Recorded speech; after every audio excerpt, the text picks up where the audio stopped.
Hey there, happy campers. Jason back again with another video. So if you envision yourself being at your camp for a long period of time, it's going to naturally happen that your name's going to come up for leadership positions, be that as a group leader, program director, head counselor, what have you. Naturally, as the directors are having their conversations during the off season, your name's going to come up on the short list if you've been there for a while or if you're really super passionate about camp. Because full disclosure, seniority and camp loyalty are two of the factors that we first think of when we're putting our short list together of who to consider for leadership positions. And then once those initial lists are made, then we're going to use the following criteria to sort of, figure out if you actually have the skills that we're looking for somebody in that position to be successful.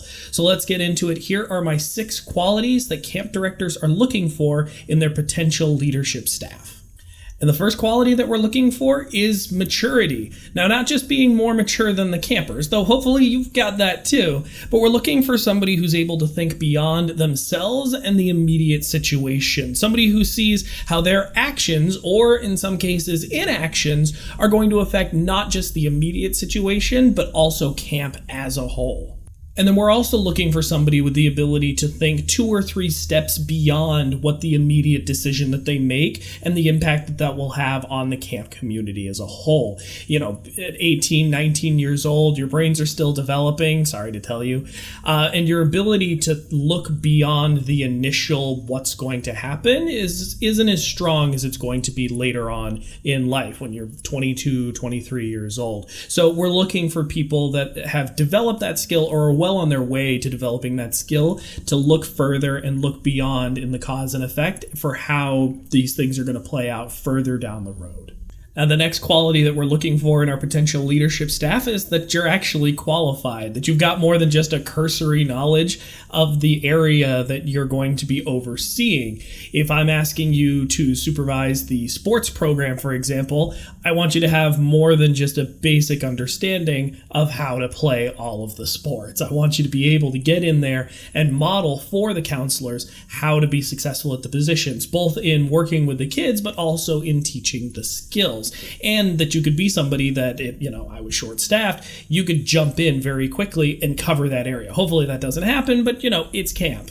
If there's any relevant certifications, I want you to at least have the same certification as the people that you would be supervising. For example, if you're going to be a waterfront director, I'm going to want you to be not only lifeguard certified, but probably lifeguard instructor certified, water rescue certified, small boatcraft certified, all of those things that just my regular lifeguard necessarily isn't going to have. And then we're also going to look for somebody who has experience managing those activities in the past. So if I'm looking, I'll go back to the sports director position. I'm looking for somebody who probably was a sports counselor to begin with. If I'm looking for a head counselor, it's somebody who has been a general counselor and has worked on those day-to-day and more feelingsy things with the campers before. Now, the third quality that we're looking for in our potential leadership staff is the ability to make decisions. So I'll let you in on a little secret. There are days as a camp director where I feel like 95% of what I am doing is answering other people's questions and making decisions for them. And you need to be able to quickly and decisively, as a leader, make decisions. Especially if you're in an entry-level leadership role, you're going to have people approaching you all the time. Because really, you're the one out on the front lines working with the people who are working with kids. You're going to have people coming up to you all the time and asking you questions. What do you think? What should I do? Here's the situation. You're going to need to be able to make those decisions. So these decisions that you're going to have to make are going to either come at you directly or indirectly. Directly being somebody coming up to you and going, "Hey, Jason, what do you think about XYZ?" And you give your opinion and they say thank you, or they just disagree and they walk away. But that's where most of them come from. That's what you usually think of when you think of decision making at camp. But there's also the indirect decisions. That's you seeing stuff or you making decisions on your own and then conveying those decisions to everybody else. You walk by and you see the seniors hanging out on the roof of their cabin and you go, "Well, that's not safe." And being able to make the decision that you're going to go over there and go, "Hey guys, get off the roof." That one may or may not be a true story about a random Thursday afternoon last summer.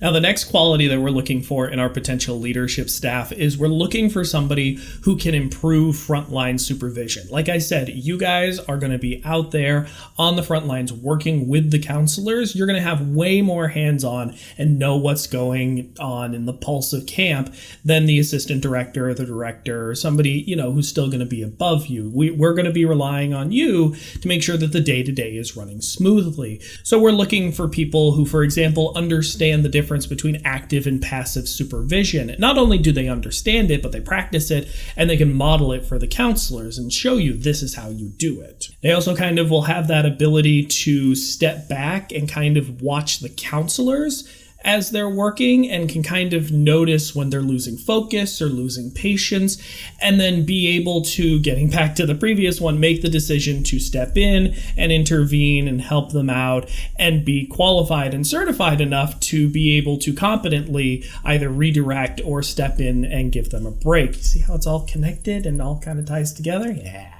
Halfway through now, and if you're really enjoying this video, go ahead and hit that subscribe button right down below. It's like right there. Or if you enjoy the content, you can also feel free to hit that like button. Both of them really help out the channel. Really appreciate that. Moving on now to our next skill, we're looking for somebody who understands the policies and procedures of camp. Now, not just knows them, but understands them. Well, we want them to know them as well. I want you to know, what do we actually do in an emergency situation? If we have a lost camper, what's the procedure? If we have somebody on camp that's not supposed to be, what do we do? Because as a leader, you're going to be the person that the counselors, the regular frontline staff, are going to first be turning to show them and tell them what to do. They don't know. They're new here. They weren't paying attention during staff training. That's where your leadership really is important, is telling people what to do and practicing it in emergency situations. But also, knowing the normal every day-to-day stuff as well. How do we go into the dining hall? What's the arrival and departure procedure? Not only knowing these things, but being able to communicate to others why we do this. This is what we do, and this is also why we do this at camp. We're looking for somebody who has that broader, larger understanding of why those policies are in place, which just helps you be able to enforce them more. And then lastly on this, we're also looking for somebody who models the core values of the camp itself. It's a whole lot easier for me to sell my brand if my leadership staff exemplify what it is that it means to be a member of my camp community. Next up, in potential leadership staff, we are looking for somebody who can enforce the rules of camp with the campers. We want somebody who understands that, yes, camp is for the campers and we're here for them and we want them to have an amazing and unforgettable summer, but also that the rules are the rules and needs to feel comfortable with sticking to those rules, following through on consequences when those rules are broken, and isn't going to be somebody who lets those rules slide just this one time, just because you're seniors. The rules are the rules, and we're looking for somebody who's going to back us up and enforce the policies of camp on the campers. Campers want those boundaries. We'll talk more in a future video about setting boundaries and behavior management with the campers, but we're looking for somebody who can set those boundaries and enforces them, because the kids are going to test them. We want to make sure that this person understands the rules, why they are in place, and can actually follow through on making sure that they're being enforced.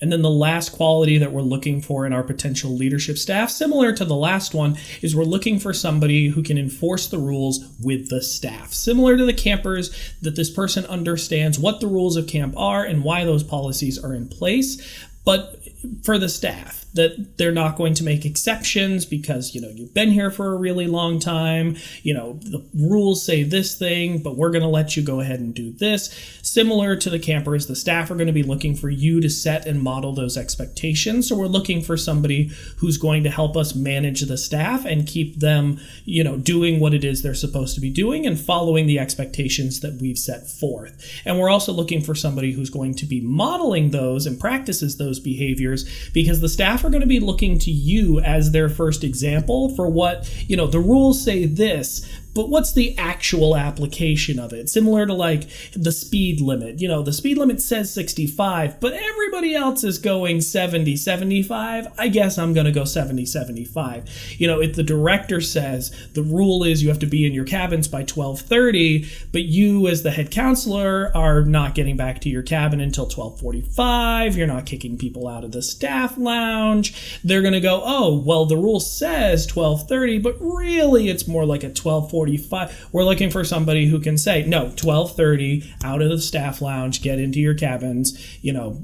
go get some sleep. So that's going to do it for this week's video, friends. Thank you very much for watching. Sorry for the little break between this video and the last one. Home life has just been a little bit crazy, but I've got some really awesome content lined up between now and the end of the year. So definitely stick around, hit that subscribe button to stay up to date on all of the latest videos, and I will see you guys next time. All right, campers, lights out.